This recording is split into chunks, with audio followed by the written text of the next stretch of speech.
Oi,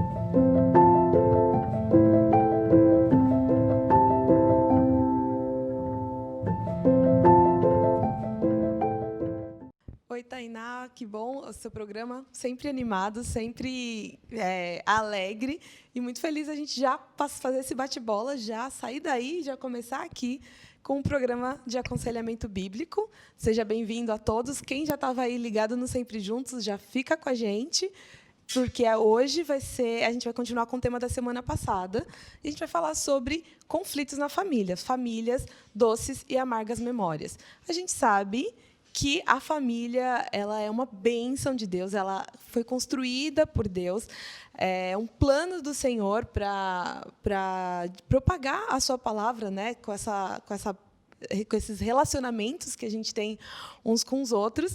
E só que também a família é um centro assim de conflito também, porque as pessoas moram juntas, passam muito tempo juntas, se conhecem, né, há muito tempo. E aí a gente acaba sabendo muito dos defeitos uns dos outros, a gente acaba tendo menos paciência. Então, a gente está aqui para falar sobre isso, porque é difícil a gente escapar dos conflitos dentro de casa, né? Então, hoje a gente vai falar sobre um pouco mais sobre o tema. Não deixem de participar no chat, a gente quer sempre ver a opinião de vocês, a gente vai ficar de olho aqui, vou ficar de olho aqui nos comentários. Fale o que vocês pensam, falem das suas famílias. Se vocês quiserem dar os testemunhos de vocês também, façam perguntas que, na medida do possível, a gente vai tentando responder. E hoje eu já vou chamar aqui o pastor Alberto, que vai falar um pouquinho do que já foi falado na semana passada, vai fazer uma introdução e a gente vai seguir com coisas novas para a gente poder resolver todos os conflitos que a gente tem na nossa família com a graça do nosso Deus. Com você, pastor. Boa tarde a todos vocês que nos acompanham no programa Aconselhamento Bíblico. Para nós tem sido um prazer muito grande servi-lo em sua casa, trazendo conteúdo bíblico reformado para que você possa ser consolado, animado, encorajado, confrontado, direcionado pela Escritura Sagrada. Nós começamos, então, como Paola Reis falou na semana passada, o tema família, doces e amargas memórias. E nós começamos trazendo a todos nós uma estrutura, um fundamento, o caráter e a natureza dos relacionamentos humanos. Afirmamos algumas coisas a respeito dos relacionamentos. Eu e você temos o desejo de relacionar-se uns com os outros, porque nós somos criados dessa forma. Isto é a forma como Deus criou a você e a mim. No conselho da Trindade Santíssima, desde a eternidade, o Pai, o Filho e o Espírito Santo se relacionam de forma perfeita, harmônica. Um Deus, três pessoas. E Deus, em sua sabedoria eterna, infinita, decide criar um homem à sua imagem e semelhança. Portanto, usando uma linguagem contemporânea da computação, nós fomos desenhados, nós fomos programados para nos relacionar inicialmente com o Criador, Deus glorioso, pactual, e o pacto estabelecido por Deus na criação nos chama a este relacionamento de amor com Ele. Ao passo que nos relacionamos com o Criador, nos relacionamos então uns com os outros e com toda a criação de Deus. Portanto, nós somos desenhados, criados para vivermos desta forma. No último programa, então, nós expomos de uma forma bem breve o Salmo de número 133, para afirmar de que esta unidade, ela foi produzida pelo Espírito Santo de Deus, pelo próprio Deus, para que nós pudéssemos, então, estarmos unidos, não por afinidade social, não por uma questão financeira ou de ideologia, mas nós fomos criados e colocados nessa unidade espiritual para que assim pudéssemos refletir a glória de Deus, darmos glória ao nosso Criador. Falamos então do Salmo 133 como este fundamento bíblico, este porto seguro onde nós mencionamos ou fazemos sentido da unidade, do caráter dos nossos relacionamentos, mas também citamos o Salmo 125, versículo 14, para nos falar que Deus nos chama a um relacionamento de intimidade. E nesse relacionamento de intimidade, o Senhor se dá a revelar, se dá a conhecer pela obra da sua autorrevelação. Revelação de forma geral, que está diante de nós, diante dos nossos olhos, como o Salmo de número 19 nos ensina: os céus proclamam a glória de Deus e o firmamento anuncia as obras das suas mãos.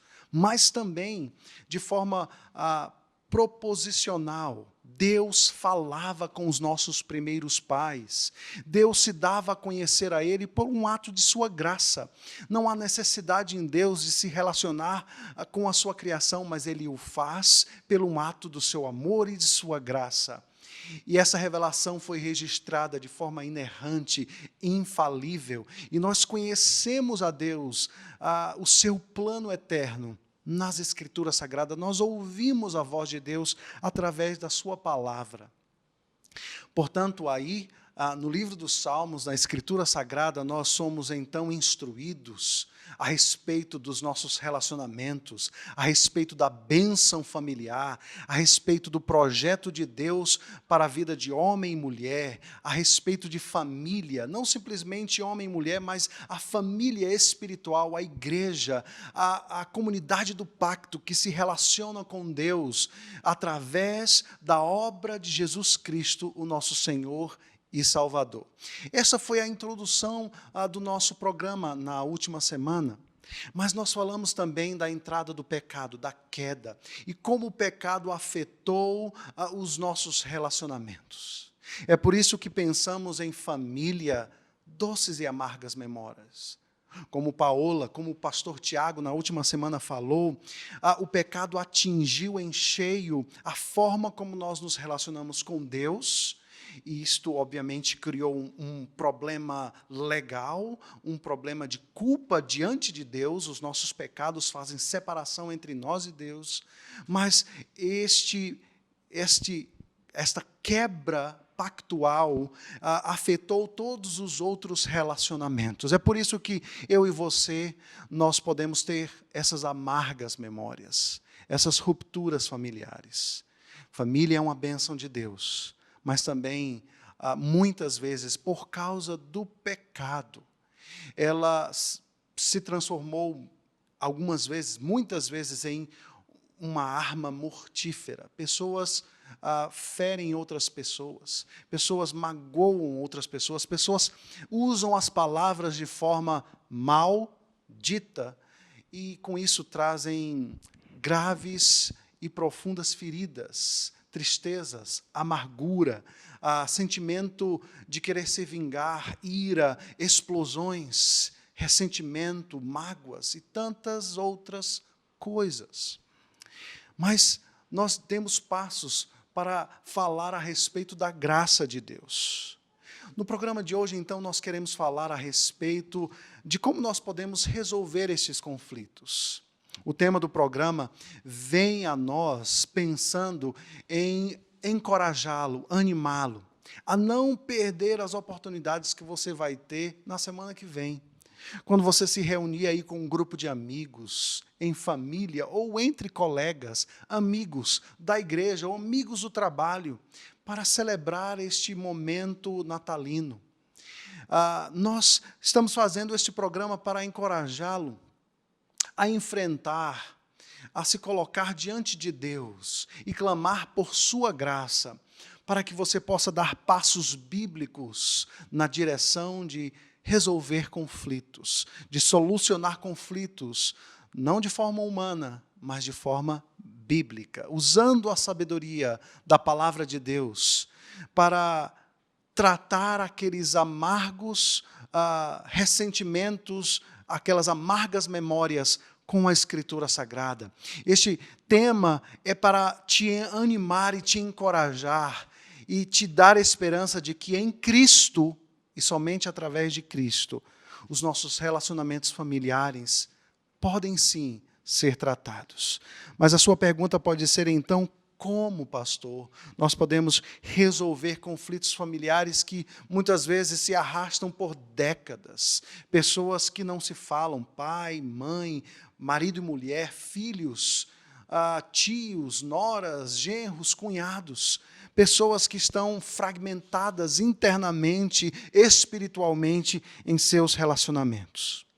Quando entendemos o papel central na Escritura Sagrada que ela dá ao coração, nós começamos a nos dirigir ao ponto central dos problemas em nossos relacionamentos. Portanto, anote aí, entender o papel central do coração desempenha no conflito, isso nos dará um mapa, uma direção para acharmos a chave, a prevenção e a solução de relacionamentos quebrados. Portanto, abra aí a sua Bíblia, na carta de Tiago, no capítulo 4. Carta de Tiago, capítulo de número 4. A carta de Tiago é uma carta extremamente prática para os cristãos daquela época, e não somente daquela época, para mim e para você hoje. Tiago escreve essa carta que é extremamente prática, e ele já começa fazendo aplicações desde o início. Ela foi escrita com o propósito de ajudar cristãos que estavam passando por problemas, por dificuldades, por perseguições, por problemas relacionais.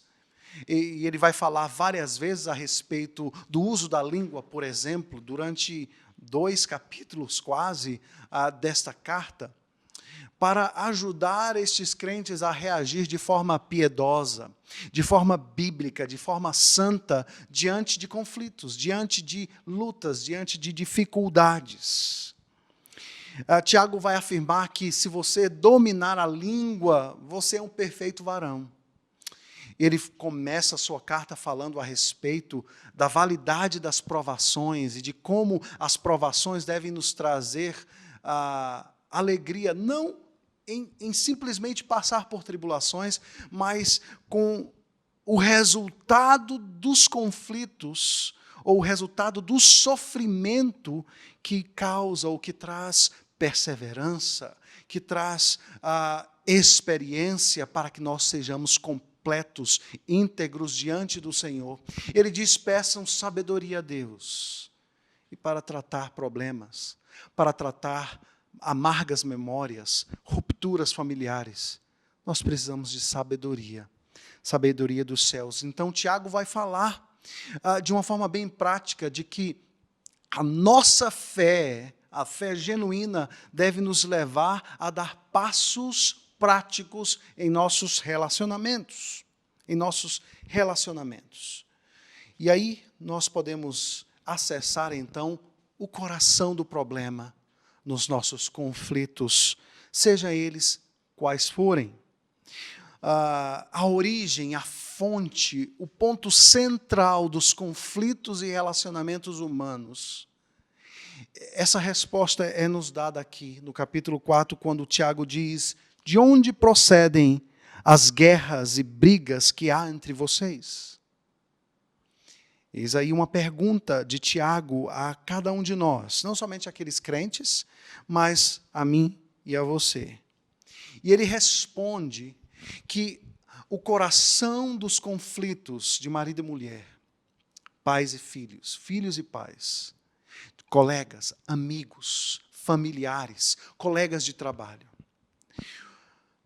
A parte central do problema reside nos desejos pecaminosos que norteiam muitas vezes o nosso coração. Veja só a resposta de Tiago. De onde senão dos prazeres que estão em conflito dentro de vocês? Ele dá continuidade dizendo: vocês cobiçam e nada têm. Matam e sentem inveja, mas nada podem obter. Vivem a lutar e a fazer guerras, nada têm, porque não pedem. Pedem e não recebem, porque pedem mal, para esbanjarem em seus prazeres.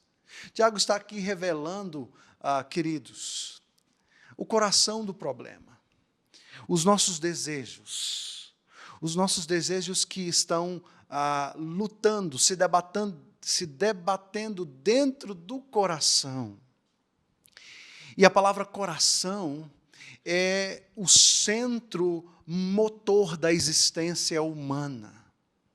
Tudo que nós pensamos, sentimos, desejamos, nasce no coração.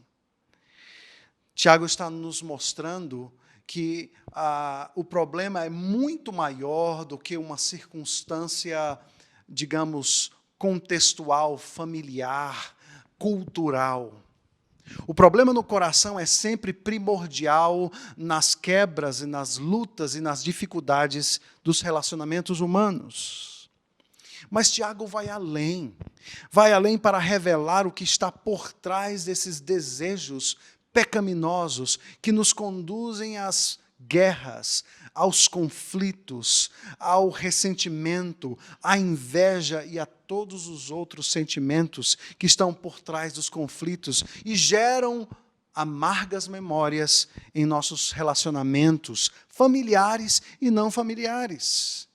O versículo 4 nos vai mostrar o problema central, e o problema central é um problema de ordem espiritual, não um problema de ordem sociológica, cultural, fisiológica, biológica. Não, o problema central está no coração, mas se revela de uma forma espiritual, pois ele nos chama de gente infiel. O original grego para essa palavra gente infiel, mais traduzido de forma literal, é adúlteros. O que ele está querendo dizer aqui, queridos, queridas, é que o problema dos desejos pecaminosos revelam uma questão espiritual, ídolos funcionais que estão governando o nosso coração. Tiago diz, adúlteros, literalmente falando, vocês não sabem que a amizade do mundo é inimiga contra Deus? Aquele, pois, que quiser ser amigo do mundo se torna inimigo de Deus. Ou vocês pensam que é em vão que a Escritura diz, é com ciúme que por nós anseia o Espírito que Ele fez habitar em nós?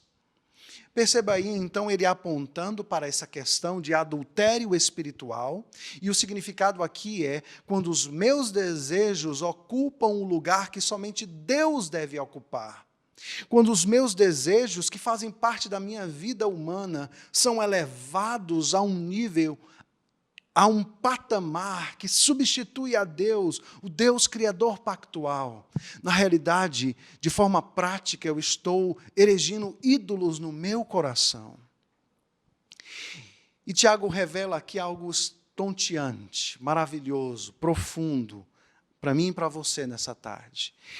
Tiago diz, nos revela ou nos traz à tona o ciúme de Deus. Portanto, a partir de Tiago, nós entendemos que existe um ciúme santo, muito diferente do ciúme humano, pecaminoso, de manipulação, de dominação, de transformar o outro num objeto do seu prazer. O ciúme de Deus é aquele desejo santo, genuíno, natural em Deus, de ter comunhão com os seus filhos. Deus não abre mão desta comunhão, deste relacionamento. Isso realmente traz à tona um Deus que está demonstrando aqui o seu amor, a sua intenção de nos amar e de se relacionar conosco. Ele vem ao nosso encontro para tratar este problema do nosso coração. Portanto, diante desses primeiros versículos de Tiago, nós encontramos que existe sim um problema. Ele é grave, ele está situado nos desejos pecaminosos que ardem no nosso coração. O nosso coração como centro motor da vida, de onde procedem todas as coisas. E que isso, na realidade, revela ídolos que estão dominando, estão substituindo a adoração ao Deus verdadeiro. Mas, como a Bíblia é maravilhosa, ela nos dá um caminho de volta. Ela não nos deixa debatendo na nossa própria miséria. Os versículos de 6 a 10, então, nos mostram o caminho de volta, para tratar de forma frontal, profunda, como nenhum outro homem pode fazer, o problema dos conflitos, das guerras, que produzem, sim, amargas memórias em nossos relacionamentos familiares. O verso 6 de Tiago 4 diz: mas Ele nos dá cada vez mais graça. Deus te dá graça para você tratar os seus relacionamentos. Deus não te deixa sozinho, imune. Deus não te deixa sozinho à mercê dos seus desejos, dos seus sentimentos, talvez os seus pensamentos escravizadores, que trazem tanta amargura ou ressentimento. Deus dá a você uma esperança. Ele nos dá cada vez mais da sua graça. Por isso diz: Deus resiste ao soberbo, mas dá graça aos humildes. Para tratar conflitos, nós precisamos buscar aquela virtude cristã mais tratada tanto no Antigo como no Novo Testamento, o sinal e o símbolo da piedade, da vida que agrada a Deus, a saber, a humildade. Orgulhosos e soberbos têm como inimigo a Deus, mas aqueles que têm um coração quebrantado e humilde têm ao seu favor a graça de Deus para dar passos. Talvez você possa estar pensando: pastor, aquilo que o meu pai, a minha mãe fez contra mim, ou aquilo que a minha filha fez contra mim, foi muito grave. Deus te dá graça para que você trate estes relacionamentos que embotaram a sua vida, que tornaram a sua vida amarga, que estão prendendo a sua vida cristã como que um obstáculo no meio da sua corrida na sua vida cristã. Deus, Ele te dá graça para cultivar a humildade, para que você dê o próximo passo.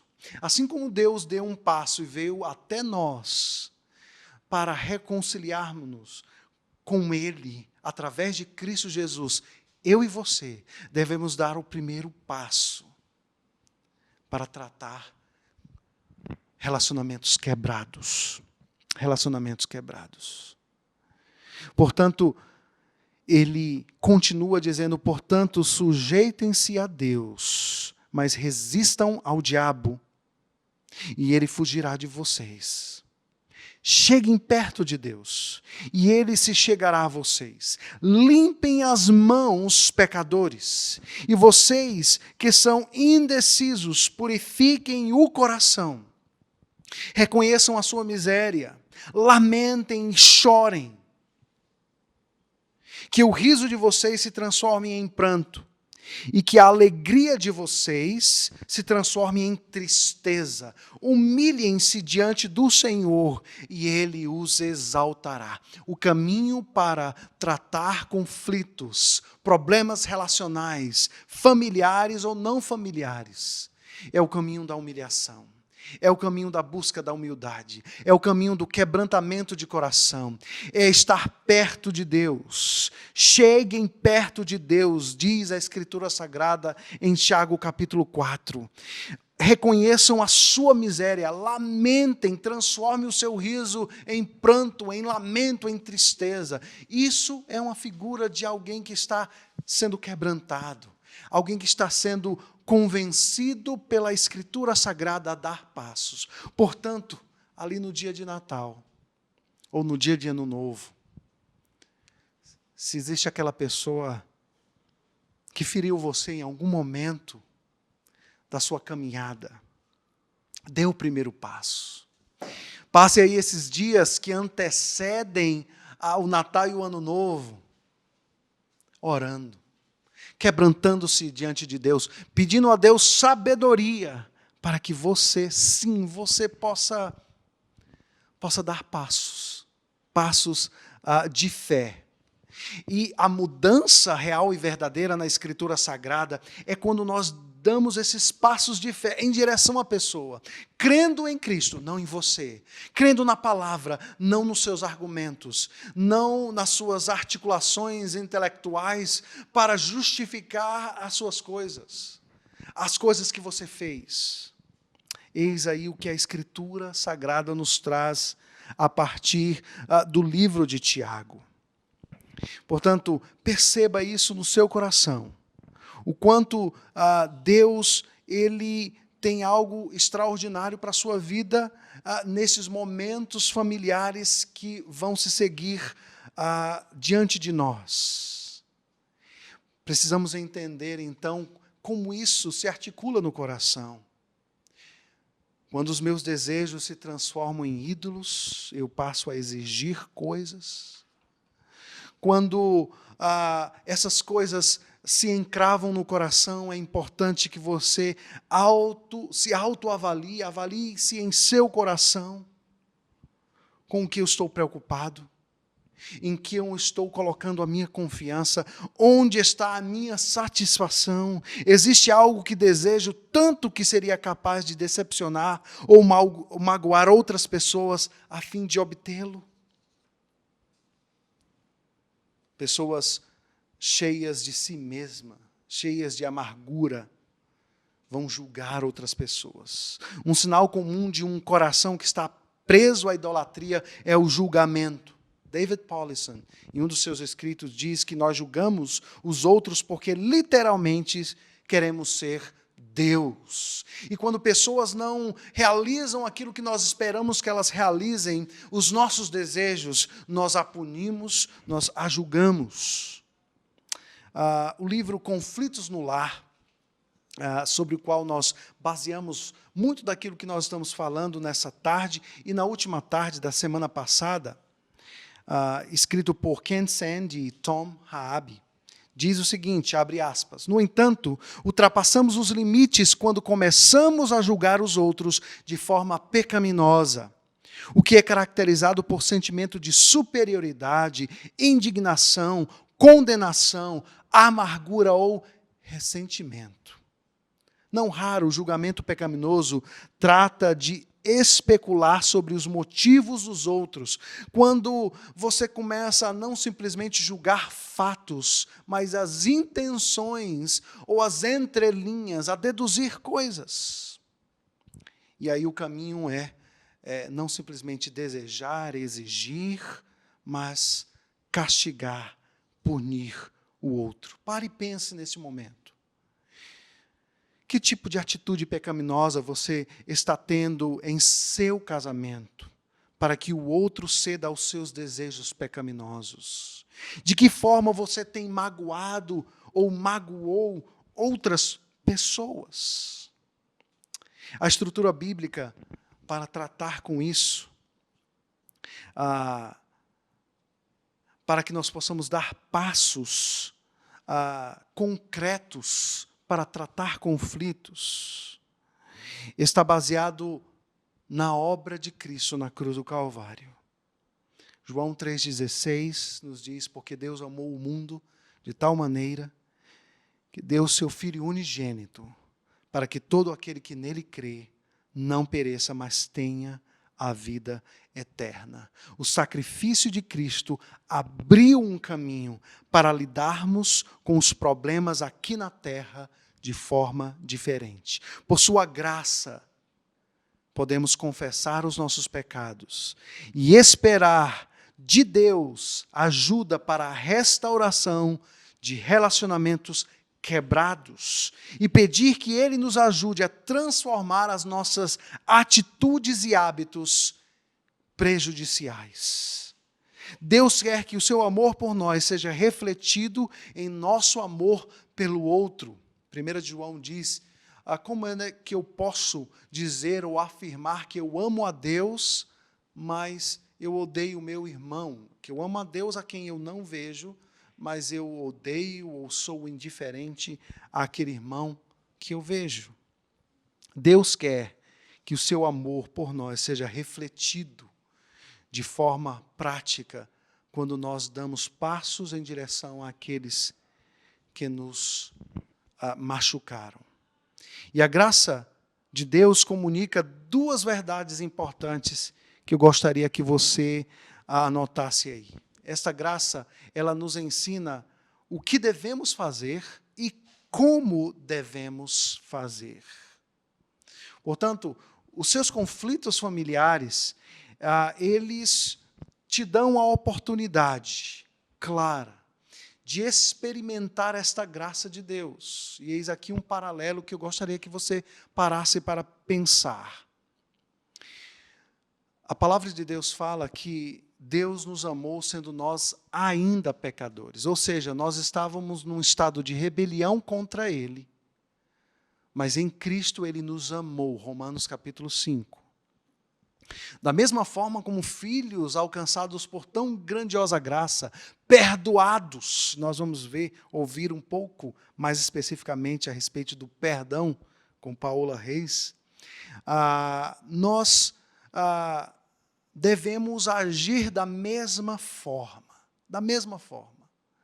Nós devemos espelhar esta graça que nos alcançou àqueles que nos feriram, perdoando. A palavra de Deus diz, portanto, quer comais, quer bebais, ou façais outra coisa qualquer, fazei tudo para a glória de Deus. Não vos torneis causa de tropeço, nem para judeus, nem para gentios, nem tampouco para a igreja de Deus. Assim como também eu procuro em tudo ser agradável a todos, não buscando o meu próprio interesse, mas o de muitos, para que sejam salvos. Sede meus imitadores, como também eu sou de Cristo. 1 Coríntios capítulo 10, versículos de 31 a 33 e 11, 1. Paulo viu o conflito como uma oportunidade para glorificar a Deus, servir outras pessoas e crescer no conhecimento da pessoa de Cristo.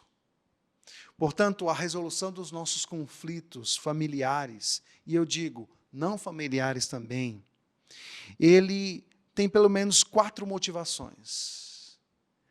Em primeiro lugar, vise a glória de Deus. Vise a glória de Deus. Os conflitos criam oportunidades para que nós glorifiquemos a Deus através dos nossos atos graciosos em direção aos nossos irmãos, em direção aos nossos familiares. Quando um pecador,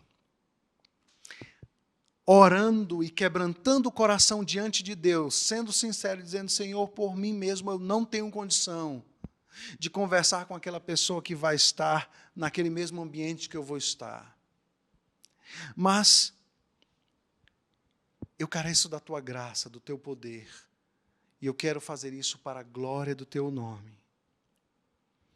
Quando um pecador então reconhece isso, arrepende-se do seu pecado e começa a refletir ou ser reflexivo, reverberar esta graça que nos alcançou em seus movimentos em direção àquele que feriu, Deus é glorificado, porque é só a graça de Deus é capaz de transformar um coração ressentido, amargurado, magoado, a dar passos de fé e se dirigir a uma pessoa. E esta resolução de conflitos, ela, em primeiro lugar, visa a glória de Deus. Quando fazemos a obra de Cristo na cruz, o aspecto central de nossas vidas, mesmo quando estamos em conflito, nossas vidas adquirem um aroma agradável a Deus. Isso significa na prática, trazer a cruz para todos os momentos da sua vida. Negar-se a si mesmo, o seu orgulho. Negar todo e qualquer sentimento de preservação pecaminosa.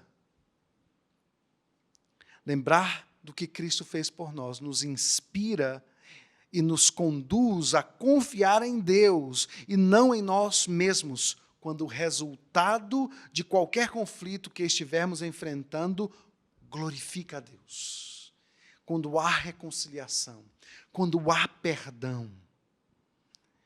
Visar a glória de Deus nos rende benefícios.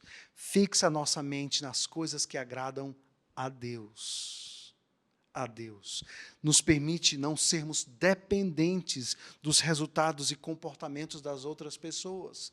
Porque muitas vezes você vai fazer a sua parte, você vai buscar paz com os outros, mas você não é responsável por aquilo que vai acontecer no coração do outro.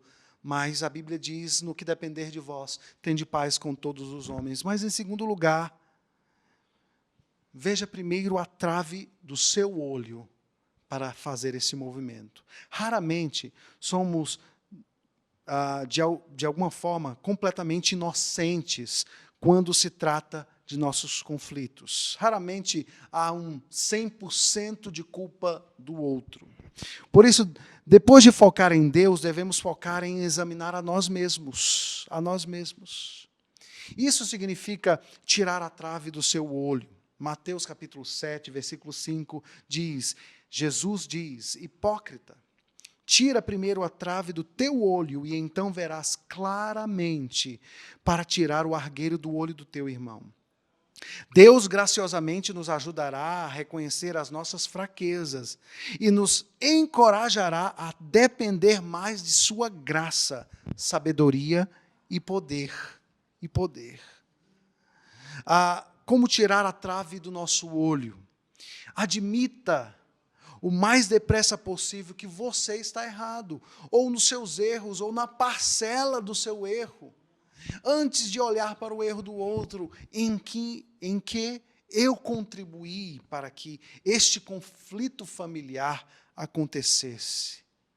Talvez o outro veio em pecado contra você, mas a sua reação foi pecaminosa, foi de ataque, foi de defesa. Mesmo que acreditemos que não somos os causadores, podemos ter tido atitudes que aumentaram os conflitos. Por isso, aceite a sua responsabilidade. Este passo de olhar para si mesmo, ele é essencial.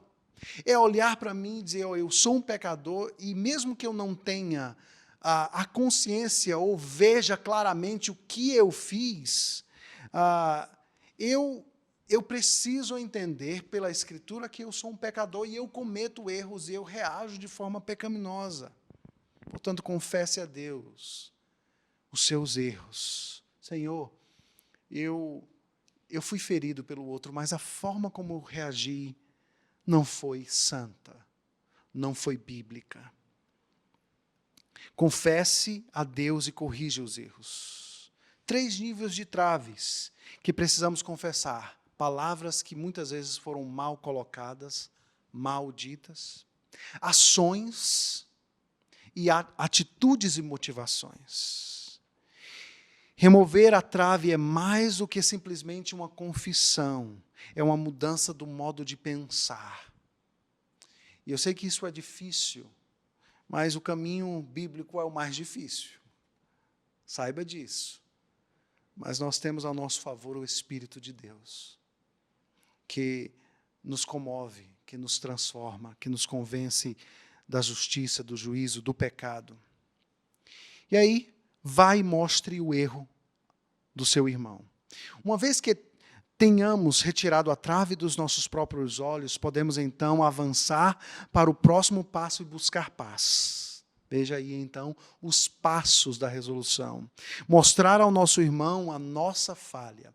E aí você vai ser tentado, em algum momento, a justificar as suas atitudes, as suas palavras, as suas ações. Mas foque nas suas falhas. A Escritura Sagrada diz que uma palavra branda acalma o furor. E se a sua palavra não foi branda diante de um ataque, diante de uma ruptura relacional, então você pecou contra o seu irmão. Reconheça os seus erros inicialmente. Eu não estou dizendo que você tem que encobrir o erro do outro, como se absolutamente nada tivesse acontecendo. O pastor Tiago, na última quinta-feira, nos trouxe o exemplo de José do Egito, que ao encontrar os seus irmãos e dar estes passos da reconciliação, e perdoá-los, e abraçá-los, e beijá-los, e amá-los, e trazê-los para o Egito, ele tratou a coisa. Ele claramente diz: o mal que vocês fizeram a mim, Deus tornou em bem. Ele tinha a visão da perspectiva de Deus. Ele interpretou os fatos da perspectiva de Deus. Um Deus soberano que conduz todas as coisas e que é soberano até mesmo sobre o pecado dos homens. Portanto, reconheça as suas falhas. Algumas pessoas adoram a oportunidade de chegar no outro e falar o que realmente as interessa, as falhas deles. Mas faça o contrário, faça o que a Bíblia nos ensina. Fale a verdade em amor. E a respeito disso você precisa pensar, você precisa matutar, você precisa se preparar para falar isso. Existem basicamente dois grupos: aqueles que não têm problema de falar a verdade, mas como falam a verdade, elas atropelam as pessoas, elas ferem as pessoas. E a verdade é dita sem amor. Ouça bem o que eu vou dizer. Falar a verdade em amor, sem amor, é pecado. É pecado.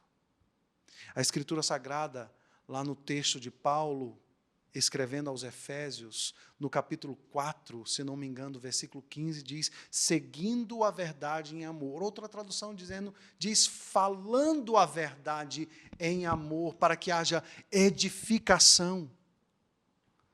A verdade precisa ser dita, mas ela precisa ser dita em amor. Isso exige oração, humildade, sabedoria, amor e firmeza. Mas ela precisa ser dita. O confronto deve ser dito, deve ser feito. Algumas pessoas, dizendo que amam, omitem a verdade. Isso também é pecado. Nós precisamos, de fato, de tratar essas coisas falando a verdade em amor.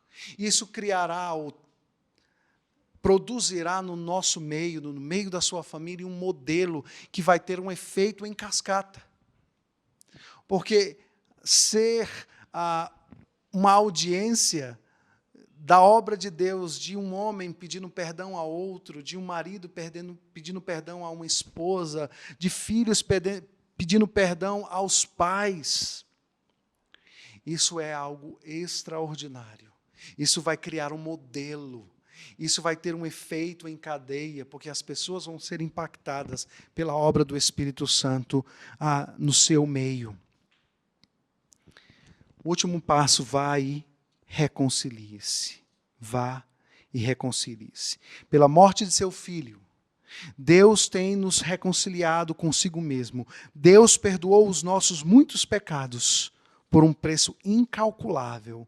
Como podemos então, como filhos que somos dele, reagir a essa graça imerecida, senão indo em direção aos outros? Te perdoar, te perdoo. Só não quero mais me aproximar de você. Talvez seja uma escapatória. Eu te perdoo só mais esta vez. Põe um limite no perdão de Deus. Ken Sand, no seu livro Conflitos no Lar, diz a respeito disso: o perdão não é um vago conceito emocional. Também não é um sentimento. Nem se trata de esquecimento. Deus não se esquece dos nossos pecados de forma passiva. Ele escolhe não se lembrar deles de forma ativa. Perdão também não é justificar o erro dos outros O próprio fato do perdão ser necessário indica que alguém fez algo errado e não justificado. O perdão é um ato de vontade, uma decisão consciente de perdoar livre e completamente o nosso ofensor. Fecha aspas. Eis aí os passos para que eu e você possamos não perder a oportunidade. A oportunidade de glorificar a Deus através das nossas atitudes, de tirar a trave do nosso olho fazendo um autoexame, de ir até o outro e reconciliar-se, e assim glorificar a Deus. Não perca a oportunidade que Deus te dará. Eu gostaria de orar por você nesse instante, mas nós não estamos ainda acabando o nosso programa. Nós vamos ter ainda uma outra parte. Eu gostaria que você continuasse nos assistindo. Mas eu gostaria, nesse momento, de orar por você. Vamos orar?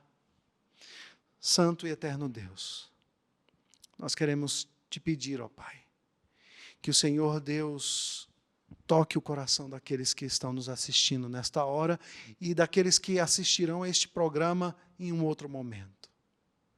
Pai amado, o Senhor sabe o quão difícil é para nós, pecadores, darmos passos concretos de fé para a resolução de conflitos, principalmente dos conflitos familiares. O Senhor sabe o quão orgulhosos nós somos, o quão duros muitas vezes nós somos. Mas nós queremos te pedir que o Senhor quebrante o nosso coração e que nenhum de nós perca a oportunidade de resolver esses conflitos de família de forma bíblica. De forma bíblica. Essa é a minha oração que eu faço, no nome de Jesus. Amém.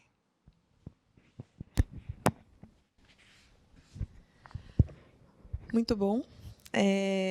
A gente ouviu esse conteúdo tão precioso sobre conflitos, sobre família, a importância da família. E aí eu queria falar um pouquinho mais sobre essa questão do perdão. É um tema, de fato, muito importante, porque faz parte desse processo da reconciliação. Sem perdão, não tem reconciliação. Então, a gente precisa aprender a perdoar. Na verdade, a gente precisa lembrar, a gente já sabe, né, que precisamos perdoar, é uma ordem bíblica. O pastor falou sobre isso agora um pouquinho. E a gente não pode esquecer também de um ponto importante, que é o pedir perdão, né? O pastor também colocou um pouco de algumas coisas aqui. Eu queria também voltar nesse ponto, né, de como nós podemos pedir perdão para quem a gente ofendeu, né? Então, a gente viu aqui que o conflito ele é uma oportunidade. A gente precisa aprender a olhar para o conflito como uma oportunidade de glorificar a Deus. Óbvio que não é prazeroso, né? Mas a gente pode usar o conflito para sermos como Cristo, né, na vida de outras pessoas.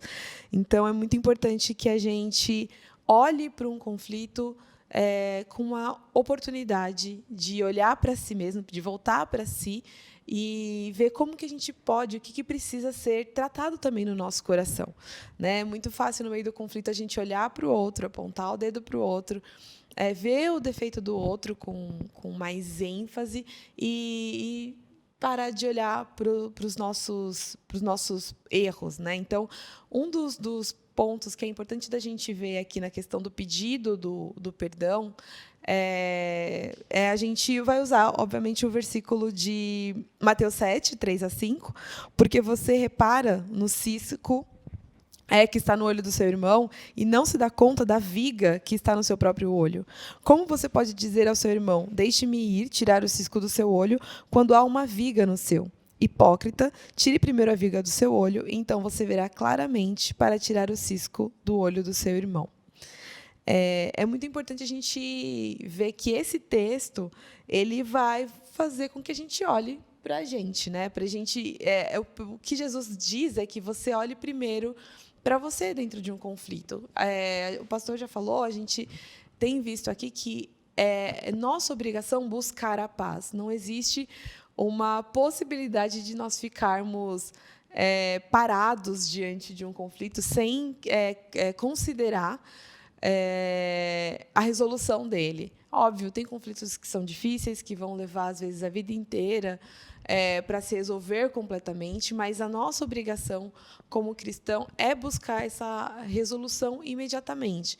E quando a gente vai falar de pedido de perdão, a gente tem que primeiro olhar para o nosso coração. E o próprio Jesus vai falar que, nessa questão de olhar o outro, né, olhar o defeito do outro, a gente tem que olhar para os nossos pecados como vigas ou traves, dependendo da tradução, enquanto o do outro é um cisco. Então, como que a gente faz isso de forma prática nesse processo, né? A ideia é que a gente faça uma autoanálise, né? Primeiro, a gente precisa fazer uma avaliação dos nossos pecados. Para e pensa como foram as suas atitudes, o seu coração, antes, durante e depois do conflito. Né? Será que antes do conflito eu falei alguma coisa, eu fiz alguma afeição, alguma coisa, ou deixei de fazer, ou deixei de falar alguma coisa que podia ter evitado o conflito? Durante o conflito, será que eu fiz alguma coisa, mesmo que não tenha sido eu que tenha começado, não tenha sido você que tenha começado, será que aconteceu alguma coisa, eu fiz ou falei alguma coisa, ou deixei de falar alguma coisa que prolongou o conflito ou que piorou o conflito? E depois? Então, fazer essa análise é muito, muito importante. Muitas vezes a gente está diante de um conflito, a gente considera a outra pessoa culpada e fica de consciência tranquila, entre aspas. Né? Então, é importante a gente fazer essa avaliação e não confiar nos nossos sentimentos. A gente precisa lembrar que Davi estava de consciência tranquila quando ele pecou em relação a Batseba e assassinou Urias. Ele não estava preocupado. Né? Então, é importante a gente pensar que a nossa consciência, o nosso coração é enganoso. Às vezes o conflito aconteceu, você entendeu que é a outra pessoa que começou, que a outra pessoa pecou contra você, então você está isento de responsabilidade. E é muito perigoso esse tipo de pensamento. A gente precisa parar para pensar nas nossas responsabilidades diante dos conflitos, porque, às vezes, até mesmo não fazendo nada ou não falando nada, a gente peca, né, pastor, contra outras pessoas e acaba piorando a situação. Então, é importante a gente fazer essa avaliação das nossas ações e a partir do momento que você encontra o seu pecado, que você entende onde de fato você errou, o passo seguinte é você pedir perdão a Deus. Você não ofende só as outras pessoas quando você você não ofende só outras pessoas, né? Quando você encara o seu pecado, você tem que ter a consciência de que o primeiro a ser ofendido foi o nosso Deus, foi o próprio Deus. Então, numa resolução de conflito, seu primeiro passo é pedir perdão a Deus. E até no livro que eu usei aqui como base para ver essas coisas, ele dá o exemplo de duas crianças que brigaram, o pastor, né, Robert Jones.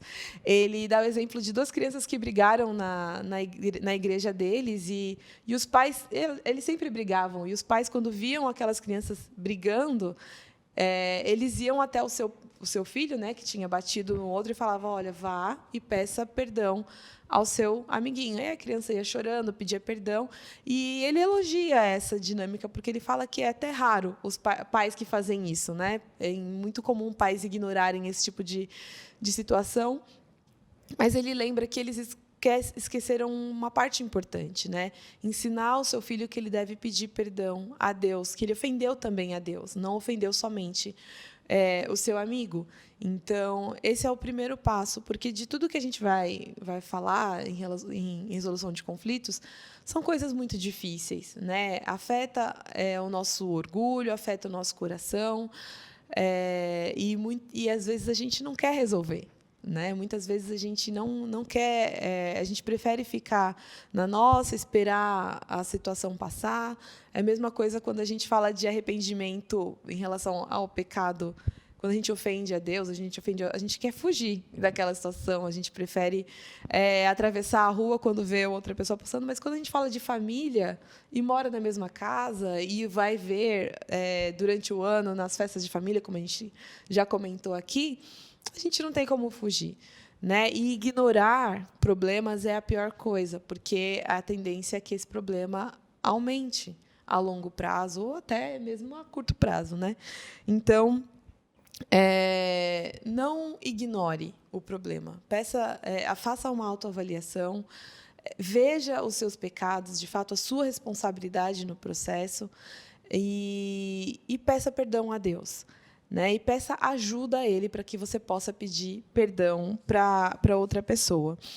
E aí, a partir do momento que você viu a situação, entendeu onde você errou, procure a outra pessoa e peça perdão. Mas como fazer isso é uma questão importante também. Não peça perdão e use palavras como se, mas ou talvez, né? Mas e se você não tivesse feito desse jeito? Ou tentando se justificar, ou tentando explicar, colocar a responsabilidade da sua falha em situações externas. Assuma a sua responsabilidade e peça perdão. Uma outra questão importante é que você seja específico no que você está pedindo perdão, né? Um exemplo, por exemplo, um pai pode ter magoado o próprio filho e falar: olha, me perdoa porque eu fui um pai relapso. Seja direto: olha, me perdoa porque eu prometi que eu ia no seu jogo e eu não fui, eu me atrapalhei na minha agenda e eu vou tentar não fazer de novo, vou não fazer de novo. Então, seja específico na forma como você vai pedir perdão. Reconheça a dor e a tristeza da outra pessoa. Se coloque no lugar dela. Muitas vezes a gente vai pedir perdão por obrigação, né? Ai, tem que ir, então vou lá, vou pedir perdão.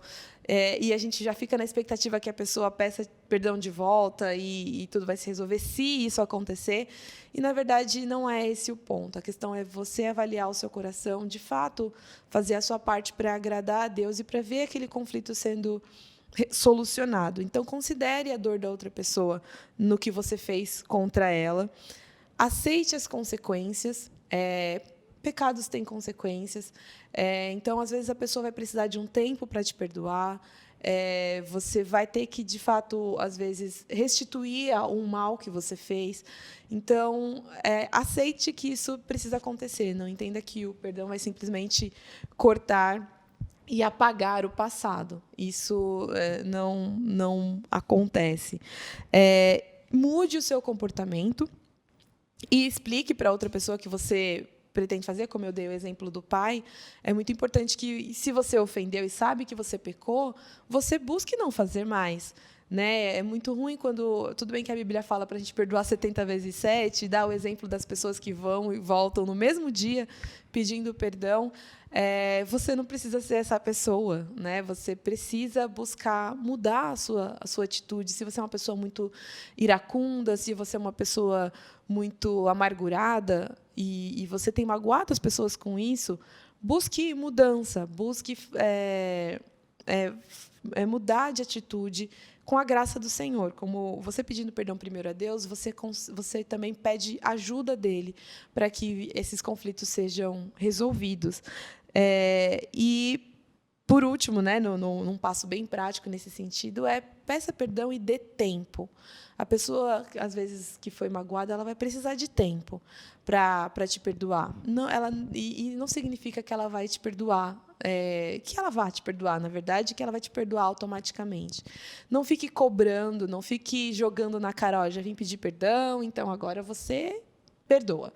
Ou, agora eu já fiz a minha parte e a culpa está nas suas costas.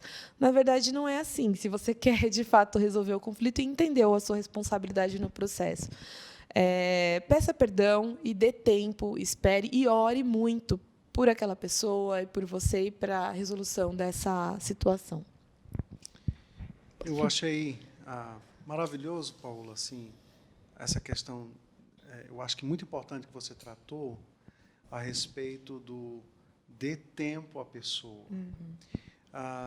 Digamos, imagine alguém, um cônjuge que foi traído. Sim. E uma traição, obviamente, causa uma série de lutas e questionamentos e tristeza e sofrimento, muito sofrimento. E aí, obviamente, o cônjuge que cometeu o adultério, talvez, tome a decisão de pedir perdão para aquela parte vitimada, né? O cônjuge que sofreu o adultério. E muitos cônjuges fazem isso, né? Olha, eu te peço perdão, até choram, né? E diz, olha, foi um momento assim de loucura, eu reconheço que eu errei, isso é pecado, eu te peço perdão, já pedi perdão a Deus. E nós cremos que o perdão foi ali dado. Assim, muitas pessoas passam por isso e perdoam o seu cônjuge. Isso não significa dizer que, no outro dia, quando o cônjuge, obviamente, que cometeu o adultério, chegar atrasado do trabalho, talvez a esposa vai estar lutando. Sim. Lutando no coração para dizer, Senhor, onde é que ele está? O que você estava fazendo? Onde você foi? E aí, é importante que você entenda que esse é um processo que é natural, de tratamento do conflito. E os frutos de um arrependimento genuíno vai fazer com que você se submeta. Se submeta humildemente a dizer, não, querida, olha, eu me atrasei por causa do trânsito, eu vou deixar aqui a localização no celular para que você veja aonde estou. É uma construção da confiança que foi perdida, né? Reconstrução da confiança perdida. Exatamente, Paula, exatamente. A confiança, pense na confiança aí como um vaso, né? Um vaso muito bonito, lindo, de porcelana. Esse vaso caiu no chão e ele está em pedaços. E agora você está reconstruindo. Isso leva tempo. Então, esse processo é um processo doloroso, mas Deus dá graça a ambos. Humildade àquele que realmente cometeu o pecado e a graça para aquele que está reconstruindo a confiança. Obviamente, falar de relacionamentos é um desafio. Sim.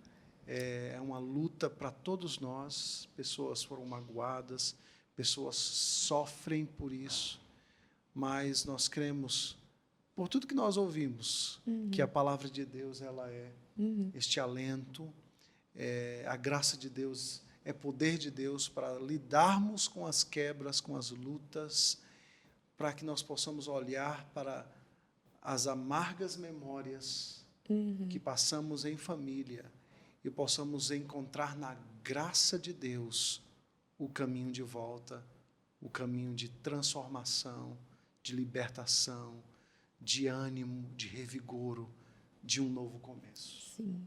E é algo que a gente não pode desistir, né? O relacionamento, ele faz parte da vida de todo mundo, os conflitos fazem parte, acho que não tem ninguém que nunca tenha enfrentado um conflito de relacionamento, isso no trabalho, na escola, na família, né? Quem nunca? Então, é importante a gente entender que desistir não é uma opção, porque o relacionamento é algo criado por Deus para que a gente aprenda um com o outro, cresça um com o outro e represente a própria Trindade, né?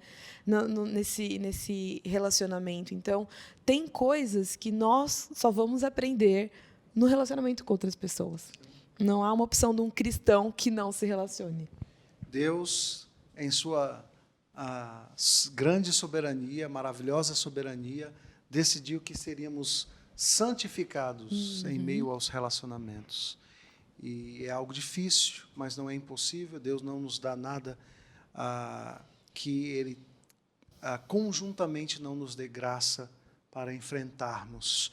Por isso, não perca a oportunidade. Não perca a oportunidade de, nos ajuntamentos que nós teremos aí nas próximas 2 semanas, de dar aquele passo e glorificar a Deus nos seus relacionamentos, na sua família e fora da sua família, talvez aí com os seus colegas, de trabalho. Paulo, alguma consideração a mais? Acho que, né, nosso tempo já está no fim, mas eu Esgotando. acho que pastor, na sua preleção foi bem completo, foi muito boa, inclusive. Era esse incentivo mesmo, né, para que as pessoas busquem resolver os conflitos. E uma coisa que é natural é a gente se sentir muito intimidado em buscar resolver conflitos. Parece um pouco assustador, porque a gente tem muito medo da reação da outra pessoa, e às vezes o silêncio parece mais seguro do que, de fato, mexer, né, no conflito. Mas era só esse incentivo, que esse programa, né, o da semana passada e o desse, sirvam para incentivar você a buscar essas resoluções para a glória de Deus, para benefício da sua casa, da sua família, para crescimento mútuo da sua casa, da sua família, e para que todos sejamos mesmo santificados nesse processo de resolução. A Bíblia já prevê os conflitos, inclusive a gente tem muitos textos que falam sobre como resolver esses conflitos na igreja, em casa, com a família, porque o coração do homem é assim. Então, não desistam de resolver os conflitos, por mais difíceis que eles sejam. Bem, Paulo, nós estamos chegando ao final do nosso programa Família, Doces e Amargas Memórias.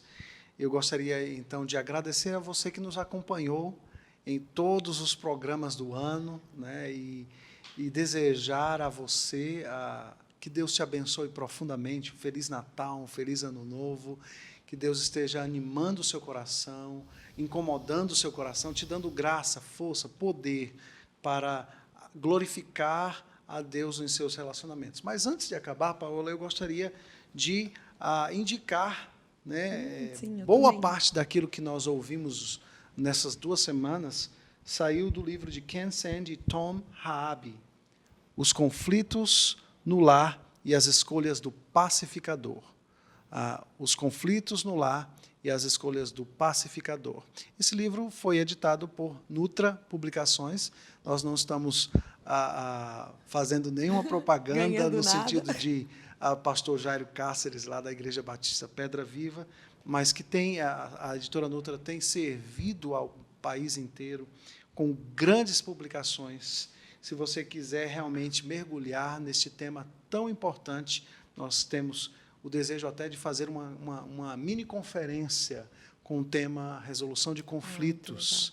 E eu gostaria, então, de indicar esse livro para a sua edificação, para o seu crescimento. Então, eu vou aproveitar e indicar esse aqui também.